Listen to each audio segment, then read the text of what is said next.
Well, me excluded, of course. What?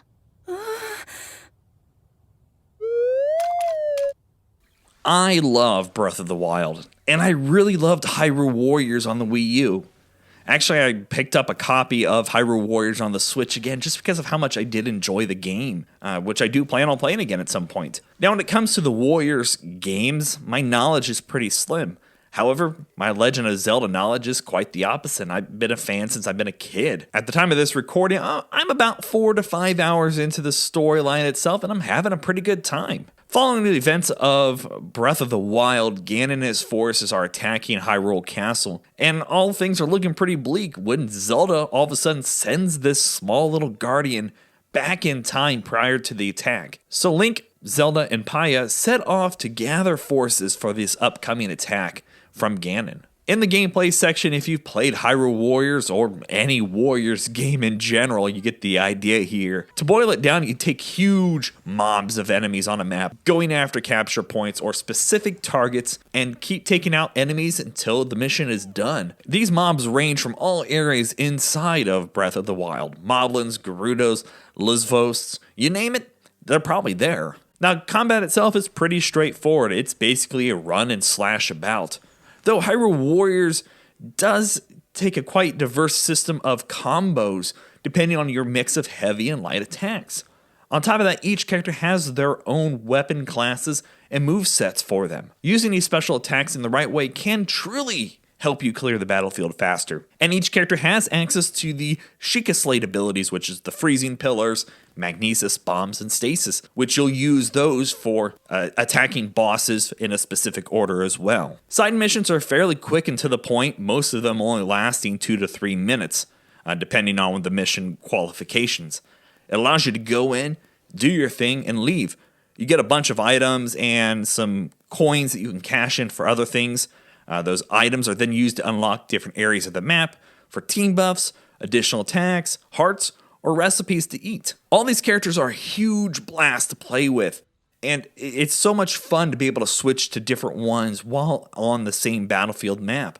I find myself swapping not only for conveniences of getting around the map faster, but it also helps keep the combat fresh. Also, the ability to send specific characters to specific areas on the map is great. So I could be going after one outpost and send Princess Zelda to another one, have her start attacking at that other outpost, finish up my one, switch to her, and instantly start taking on the next one.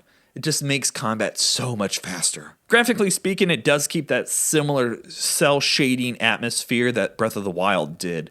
I love the look of this for the franchise. Colors look solid, though there was a couple of times that it looked a little flat, depending on the lighting of some situations. Tend to be in the brighter areas that it looked a little bit washed out with some of the textures. Also, in some of the encounters, the frame rate would just tank big time. This tend to happen in large mobs or a special attack being used. So usually when you're taking out a large amount of enemies. While neither of these items are game-breaking, it is a little bit noticeable in docked mode. Cutscenes are where this game really shines. I just love how these look, how they're voice acted. They are just the most gorgeous thing to watch. Heck, I would be all about this coming to a actual TV or Netflix series to have this kind of animation put up there for everybody to enjoy. The soundtrack is pretty on point for a Legend of Zelda game. Lots of great tunes and changing up depending on what map you're on.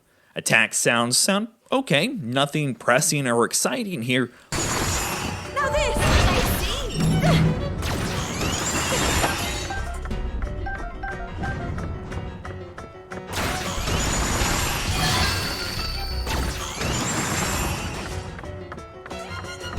But again, the voice acting really takes it up to another notch in those cutscenes. It really kept your attention anytime there was a cutscene going on because the voice lines from every actress and actor were spot on amazing. Why would you try to fight that beast alone?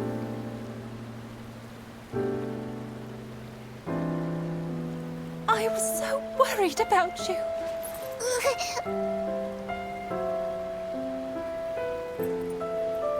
But still, I am proud. What a brave little brother I have. To kind of wrap things up and put a bow on it, I really did enjoy Hyrule Warriors Age of Calamity.